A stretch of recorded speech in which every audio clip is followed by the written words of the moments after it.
Hello, my name is Ethan Miner. I'm a Bando black belt, growing up under the instruction of Grandmaster Dr. Mung Ji and Sayaji Miner. Growing up in this has given me an exclusive opportunity to train with some of the most proficient martial artists in the world, and that has given me the ability to learn and to be able to teach what I'm about to show some of now. In terms of competition, I've fought all around the world. I hold the French national Thai title. I hold the second place regional Ohio Muay Thai title, as well as various regional and state kickboxing and freestyle championships. Today what we're going to do is a basic introduction to Bando, as a martial art. We're going to go over 3 basic steps, 3 basic stances, and 3 basic body movements. We'll also show some variations with punches and kicks to give the viewer, you, a comprehensive idea of what Bando entails. The first thing we're going to do is set our stances. The stance, like anything else, is the foundation of your fighting ability.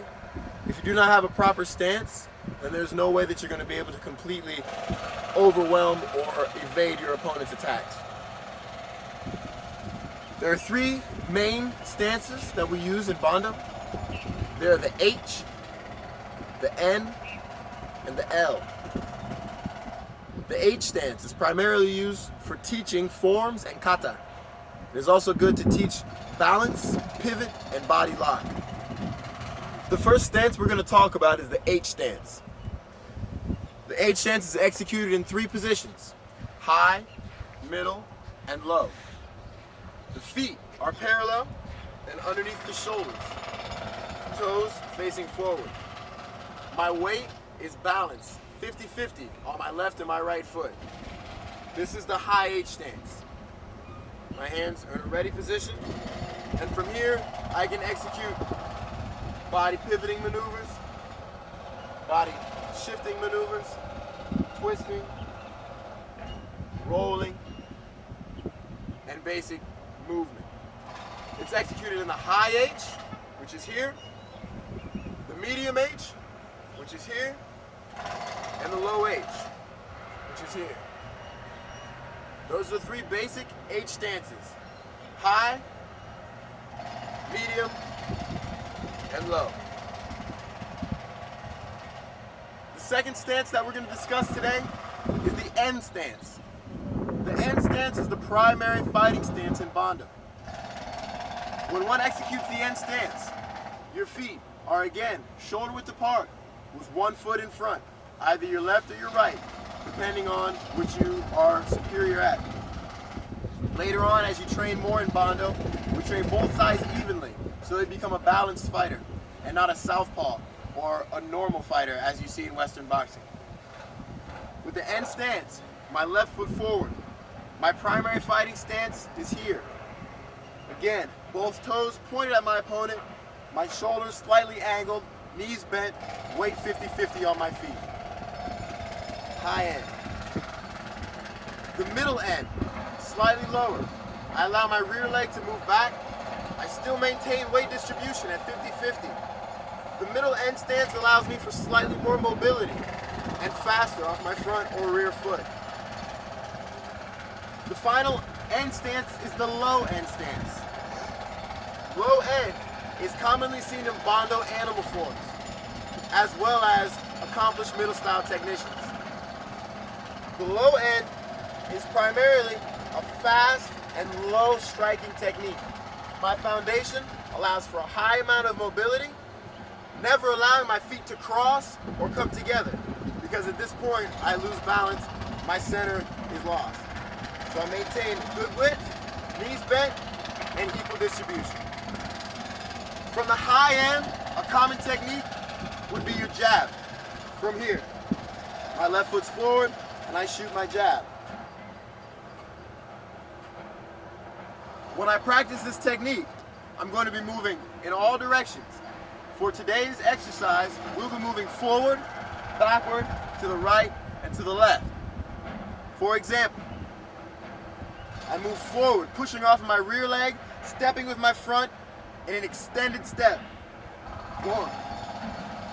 I move back, pushing off of my front foot allowing my rear leg to move first. Again, throwing the jab with an extended step. 2.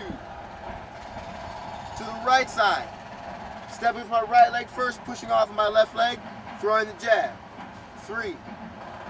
And of course to the left, pushing off of my right leg, stepping with my left first and exploding. 4. This basic cross pattern can be repeated with multiple techniques with the same stance. We use our jab. We can use our straight punch. As well as various kicks. So, as we've discussed, the H stance and the N stance are two of the basic Bando technique stances. The third one we're going to talk about is the L stance. The L stance is very common, especially in modern martial arts. Hwarang-do, Taekwondo, Karate. You see a lot. Back leg, my toe is facing outward, and my lead leg, my toe, is facing my opponent. This stance allows for solid stability, however slightly less mobility. The L stance is commonly used for defensive fighting.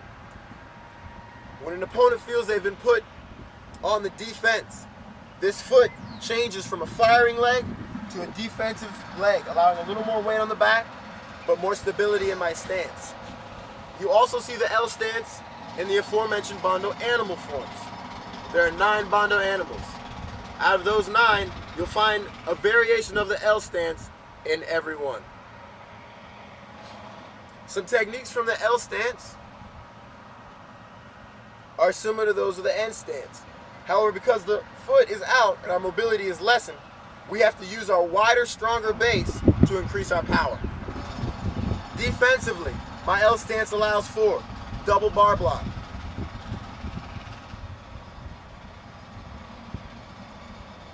my L stance allows for a low duck,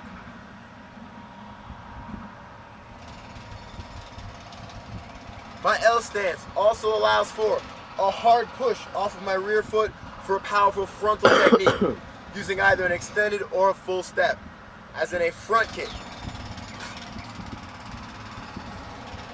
or as in a full step reverse punch. The L stance is slightly less useful for actual fighting because it does leave portions of your body open and does cut back on your mobility. However, as you adapt to different fighters and different situations, you will find that the N, the L, and the H are all useful in combat situations.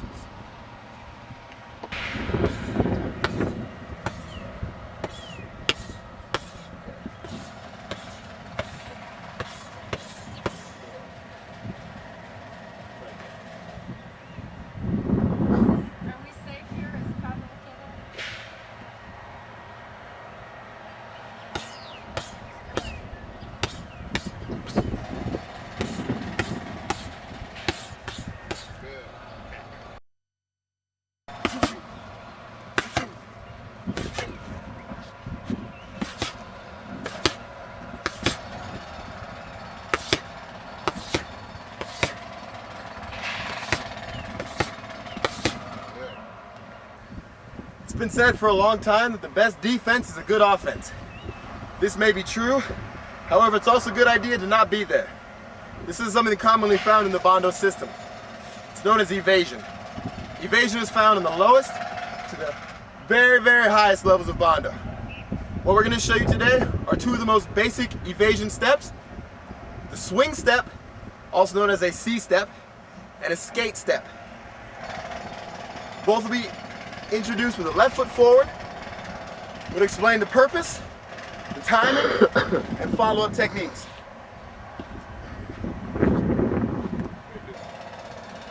The swing step, also known as the C step, is a two-part motion. We'll start from the N stance, both toes pointing forward. I am in a high N stance. Hands in a ready position. The first thing I do, my lead leg will move directly to the side approximately 4 inches. 1. And back. This is 1.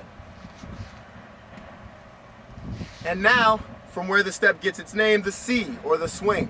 We step to the side, hips rotate, and my rear foot swings about me in a C motion, moving me to a more appropriate angle to attack my opponent. 1, 2. Resetting the angle. Again. 1, 2. Resetting the angle. Again. 1, 2. Resetting the angle. And finally, 1, 2. And we find ourselves back to center. This is a quarter turn motion. 2 steps. To the side and swing. This is very, very useful for evading head-on frontal hard attacks, like the front kick, like the reverse punch. Now we'll demonstrate. Yeah. You get it?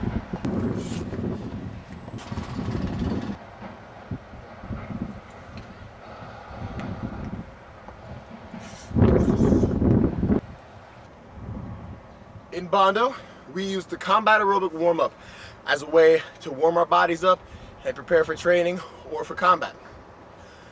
The moves progress from a very simple jumping jack movement. As we go on, we begin throwing punches, kicks, and knees. At a beginning level, this is done to music at a regular pace. The music allows you to get into a rhythm, and you can work this for a long time. As you progress, we take the music out and we start working on the call, explicitly enforcing explosive movement as well as proper technique. The combat aerobic warm-up can take anywhere from 15 minutes to 1 hour, depending on the purpose and the people involved. What you're about to see is a basic introduction, the first maybe 5 minutes of a warm-up. From there, it continues on lower body, knees, kicks, as well as abdominal workouts and balance drills.